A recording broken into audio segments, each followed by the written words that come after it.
ఓం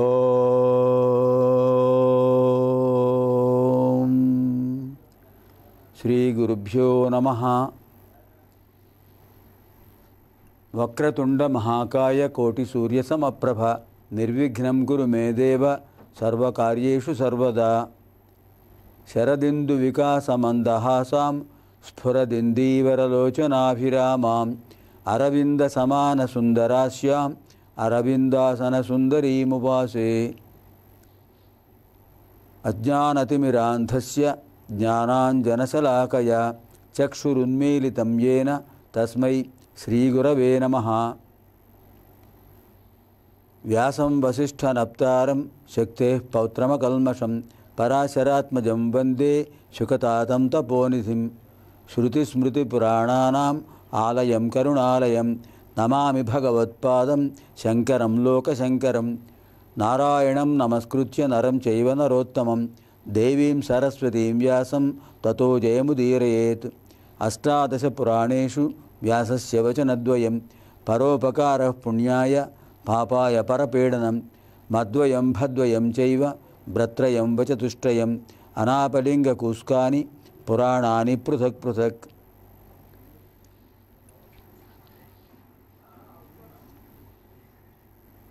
అష్టాదశ మహాపురాణాంతర్గత మార్కండేయ మహాపురాణ ప్రవచన కార్యక్రమాయ సర్వేభ్యः సందర్శక మహాశయేభ్యः సంస్కృత భాషా జిజ్ఞాసుభ్యశ్చ శుభస్వాగతం. కేయూరాణి న భూషయంతి పురుషం హారాన చంద్రోజ్వలాః న స్నానం న విలేపనం న కుసుమం నాలంకృతా మూర్ధజాః. వాణ్యేకా సమలంకరోతి పురుషం యా సంస్కృతా ధార్యతే క్షీయంతేఖిలభూషణాని సతతం వాగ్భూషణం భూషణం.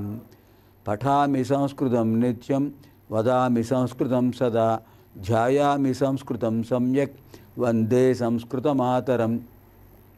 సంస్కృతస్య ప్రసారాయ నైజం సర్వం దదామ్యహం సంస్కృతస్య సదా భక్తో వందే సంస్కృతమాతరం. సంస్కృతస్య కృతే జీవన్ సంస్కృతస్య కృతే యజన్ ఆత్మానమాహుతం మన్యే వందే సంస్కృతమాతరం. పాణినిం సూత్రకారం చ భాష్యకారం పతంజలిం వాక్యకారం వరరుచిం ప్రణతోస్మి మునిత్రయం. నృత్తావసానే నటరాజరాజః ననాదఢక్కాం నవపంచవారం ఉద్ధర్తుగామः సనకాదిసిద్ధాన్ ఏతద్విమర్శే శివసూత్రజాలం. హ్యః కార్యక్రమే సప్తమహర్షీణాం అరుంధత్యా సహ ఓషధీప్రస్థం ప్రతి ఆగమనం హిమోతః ఆతిథ్యస్వీకరణం ఇది విషయాः విదితాः. అద్య తత్పరిశిష్టాంశాः ఛేదవ్యాः. నిన్నటి రోజు కార్యక్రమంలో అరుంధతీదేవితో కలిసి సప్తమహర్షులు హిమవంతుడి రాజధాని ఓషధీ ప్రస్థానికి రావడం, అక్కడ హిమవంతుడు తన భార్య మేనాదేవితోనూ కుమార్తె హైమవతీదేవితోనూ కలిసి ఆ మహానుభావులకు స్వాగతం చెప్పి ఆతిథ్యం అవ్వడం, ఆ విషయాలు తెలుసుకుందాం. మిగిలిన విషయాలు ఇవాళ తెలుసుకుందాం.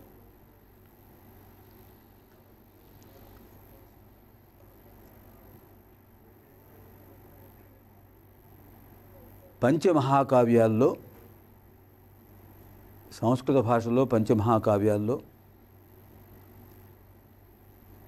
మహాకవి కాళిదాసు రచించినటువంటి రఘువంశ మహాకావ్యం, కుమార సంభవ మహాకావ్యం, తర్వాత మూడవది శిశుపాల వధం అనే మహాకావ్యం.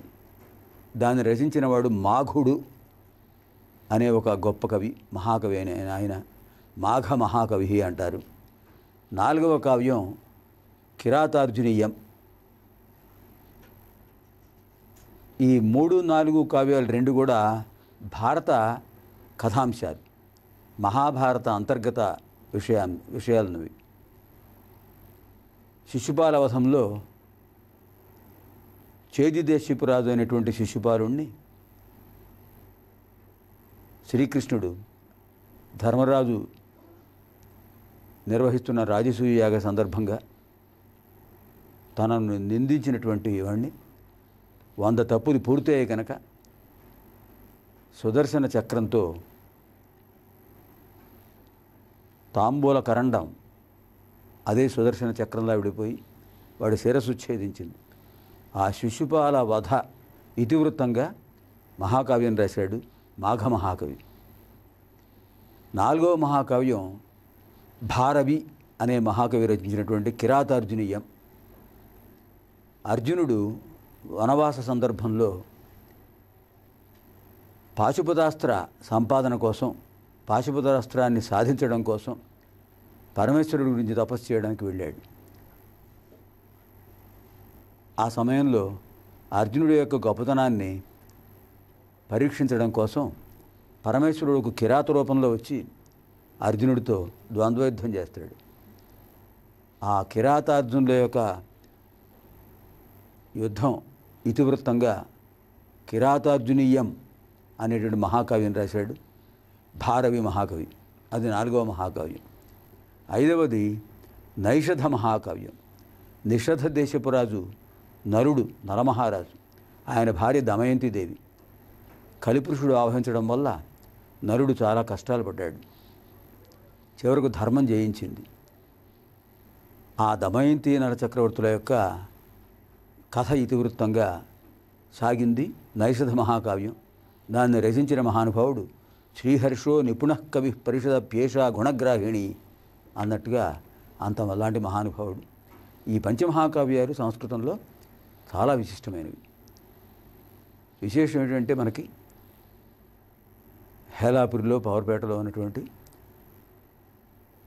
శ్రీ కంచి కామకోటి హేలాపురి స్మార్త ప్రయోగ పాఠశాల అనే ఒక తపోవనం, ఒక పుణ్య ప్రదేశం, పవిత్ర ప్రదేశం 1943లో స్థాపించబడినటువంటి ఆ పవిత్ర ప్రదేశంలో ఈ పంచమహాకావ్యాల ప్రస్తావన వస్తుంటుంది. రఘువంశ మహాకావ్యం ప్రారంభించాం. జాతి కులమత విచక్షణ లేదు, ఎవరైనా రావచ్చు, పిల్లలు రావచ్చు, పెద్దవాళ్ళు రావచ్చు, 3 ఏళ్ల పిల్లలు కూడా వస్తున్నారు. అలా వింటుంటే వాళ్ళకి ఆ సంస్కారం ఏర్పడుతుంది. అది పసిపిల్లలకి ధారణ బాగా ఉంటుంది కనుక రోజు వింటుంటారు. కొంతమంది అయితే తల్లి, తండ్రి, పిల్లలు, కుటుంబం అంతా వస్తుంటారు. పసిపిల్లలను ఎత్తుకుని వస్తుంటారు కొంతమంది. ఎందుకంటే ఆ పసిపిల్లలు ఇప్పటి నుంచి భారతస్య ప్రతిష్ఠేద్వే సంస్కృతం సంస్కృతిస్తథా అన్నట్టుగా భారతీయ సంస్కృతి సంప్రదాయాలకు వాళ్ళలో బీజవాపన జరగడం కోసం వాళ్ళని తీసుకొస్తుంటారు. అలాంటి పుణ్యభూమి. 75 ఏళ్ల వయసు కలిగిన వయోజనులు కూడా ఉన్నారు, వయోవృద్ధులు. అందరికీ స్వాగతిస్తుంటుంది సంస్కృత పాఠశాల. ఉదయం 10 గంటల నుంచి ప్రాతకాలంలో అధ్యయనాంశాలు ఉంటాయి. సాయంకాలం 6 గంటల నుంచి అధ్యయనాంశాలు ఉంటాయి. ఎవరు ఏ సమయంలో వచ్చినా అందరికీ సంస్కృతం నేర్పడం, ఉచితంగా నేర్పడం అనేటువంటిది, ఉచితంగా నిరపేక్షంగా ఎవరు ఏమీ ఇవ్వక్కర్లేదు. పుస్తకం మూల్యం చెల్లిస్తే చాలు.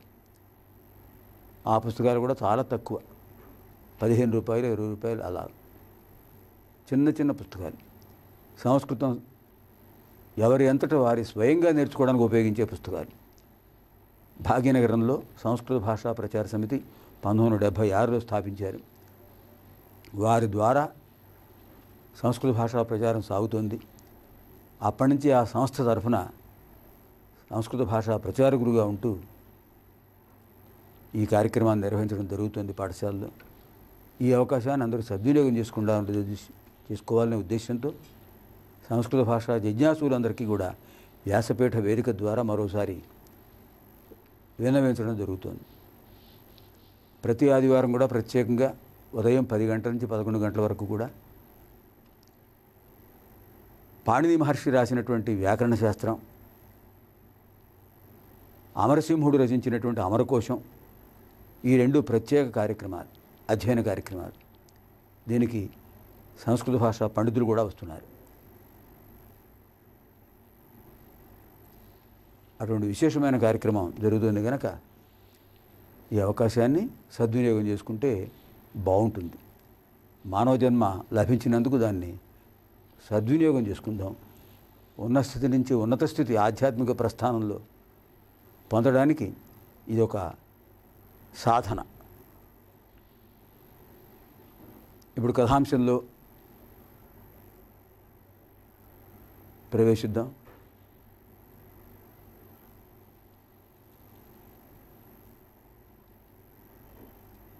హిమవంతుడిని దీవించారు. మనోవాంఛాభర సిద్ధిరస్తు అని చెప్పారు. వాళ్ళు వచ్చిన పని ఏమిటో విన్నవించారు. అంగీరసుడు చెప్పాడు, పరమేశ్వరుడు నీ కుమార్తె అయినటువంటి హైమవతిని వివాహం చేసుకోవాలని ఆయన అనుకున్నాడు, సంకల్పించాడు.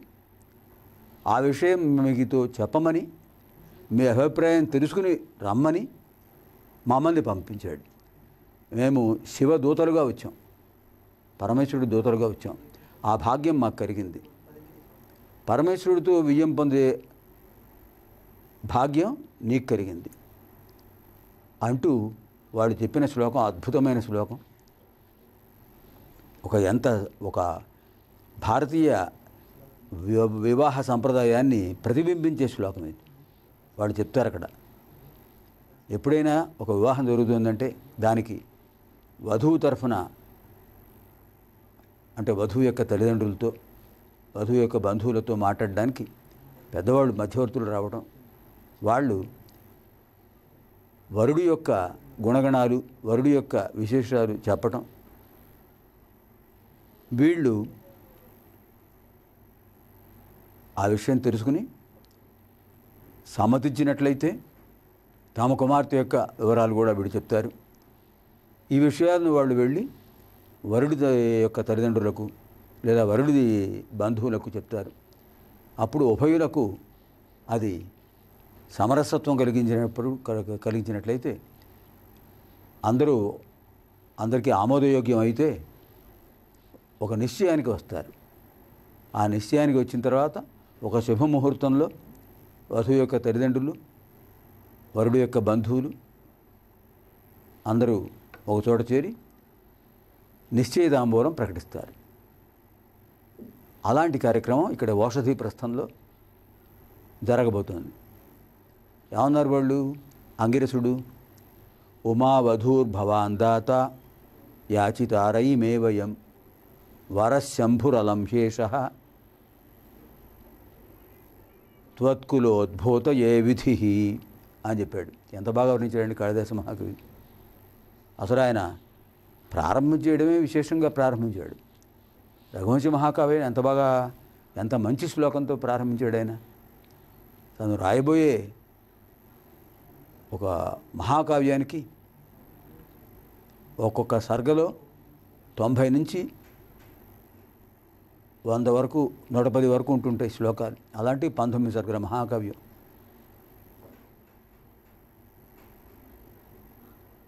రాముడికి ముందు రాజులు, శ్రీరాముడి తర్వాత రాజులు, ఇంతమందిని ఆయన వర్ణించాడు. వాల్మీకి రామాయణం ప్రధానమైన ఆధారం. పద్మపురాణంలో, స్కాంద పురాణంలో, మత్స్య పురాణంలో, మార్కండేయ పురాణంలో, అలాగే శివపురాణంలో, బ్రహ్మపురాణం, బ్రహ్మాండ పురాణం, అన్ని పురాణాల్లోనూ వచ్చినటువంటి రామకథా ప్రస్తావన కాళిదాస మహాకావ్యానికి ఆధారాలు. అందుకనే ఆయన చెప్తాడు, మందః కవియశ ప్రార్థి గమిష్యామ్యభాసితాం ప్రాంశులభ్యే ఫలే లోభాత్ ఉద్బాహురేవ వామనః అంటాడు ఆయన. వాల్మీకి వ్యాసాదులు కావ్యాలు రచించి, పురాణాలు రచించి, ఆదికావ్యం రామాయణం వాల్మీకి రాశాడు, మిగతా పురాణాలు ఏం రాశాడు? మహాభారతం రాశాడు. వాళ్ళు ఎంతో కీర్తి పొందారు. భారతంలో కూడా రామకథా ప్రస్తావన వస్తుంది. అలాంటి మహానుభావులు పొందినటువంటి కీర్తి ఫలాన్ని నేను పొందాలని ప్రయత్నించడం ఒక రకంగా అపహాస్యానికి కారణమవుతుంది. ఎత్తైన వాడికి అందేటటువంటి పండును అందుకోవడానికి పొట్టివాడు చేతులు చాచి, చేతులెత్తి అందుకోవడానికి ప్రయత్నిస్తూ అపహాస్యానికి కారణభూతుడైనట్టుగా అపహాస్యం పాలైనట్టుగా నేను అవుతున్నానేమో అని అంటూ, అయినప్పటికీ కూడా వాగ్ద్వారే పూర్వసూరిభి కృత వాగ్ద్వారే మణౌ వజ్ర సముత్కీర్ణే సూత్రస్యవాస్తి మే గతి అంటాడు మరో శ్లోకంలో. అథవా కృత వాగ్ద్వారే వంశేస్మిన్ పూర్వసూరిభి మణౌ వజ్ర సముత్కీర్ణే సూత్రస్యేవాస్తి మే గతి. అయినా కూడా నేను ఈ రఘువంశ మహాకావ్యాన్ని ఎందుకు వర్ణిస్తున్నాను అంటే దానికి ఆధారం ఉంది అని ఆనాటి సమకాలీన కవులకు సమాధానం చెప్పడం కోసం ఆయన ఈ శ్లోకం చెప్పాడు. అథవా కృతవాగ్ద్వారే వంశేస్మిన్ పూర్వసూరిభి. అథవా అలా కాకపోయినా నేను ఈ కావ్యం రాయడానికి ఆధారం ఏంటంటే పూర్వసూరిభి కృతవాగ్ద్వారే అస్మిన్ వంశే. ఇంతకుముందు నుండి పూర్వ మహాకవులు ఉన్నారు, వాల్మీకి వ్యాసాదులు. వాళ్ళు కావ్యాలు రచించారు, ఇంతకుముందే రామకథా ప్రస్తావన చేశారు. అటువంటి వాగ్ద్వారం చేయబడినటువంటి ఈ సూర్యవంశంలో, సూర్యవంశ చరిత్ర రాయడంలో అహం ప్రవిశామి, నేను ప్రవేశిస్తున్నాను ఆ సూర్యవంశ వర్ణన కోసం, రఘువంశ మహాకావ్య వర్ణన కోసం, రచన కోసం. అది ఎలా ఉంది? మణౌ వజ్ర సముత్కీర్ణే సూత్రస్య గతి ఇవ మే అస్తి, సూత్రస్యేవాస్తి మే గతి. వజ్ర సముత్కీర్ణే మణౌ సూత్రస్య ఇవ మే గతి అస్తి.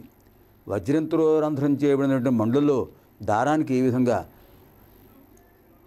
ప్రవేశించడానికి అవకాశం ఉంటుందో అలా నాకు మార్గం ఏర్పడుతుంది ఈ వంశవర్ణనకు అని చెప్పాడు. ఒక మణిహారం తయారు చేయాలంటే ఒక వజ్రంతో మణికి రంధ్రం చేయాలి. వజ్రం వజ్రేణ భిద్యతే, మరి దేంతోనూ చేయలేము. అలా రంధ్రం చేసిన తర్వాత సూత్రం అంటే దారానికి అవకాశం కలుగుతుంది హారంగా వాటిని ఏర్పాటు చేయడానికి. అలా నేను ఒక దారం లాంటి వాడిని. ఇది ఒక మణిహారం, మణులు. వీటిలో రంధ్రం చేసిన వాళ్ళు, ప్రవేశం కల్పించిన వాళ్ళు పూర్వకవులు అని వారికి అంత ఉన్నత స్థానం, వజ్రాలు, మణులు అలాంటి కావ్యాలు రాయడంలో వాళ్ళకి అంత ఉన్నత స్థానం కల్పించాడు.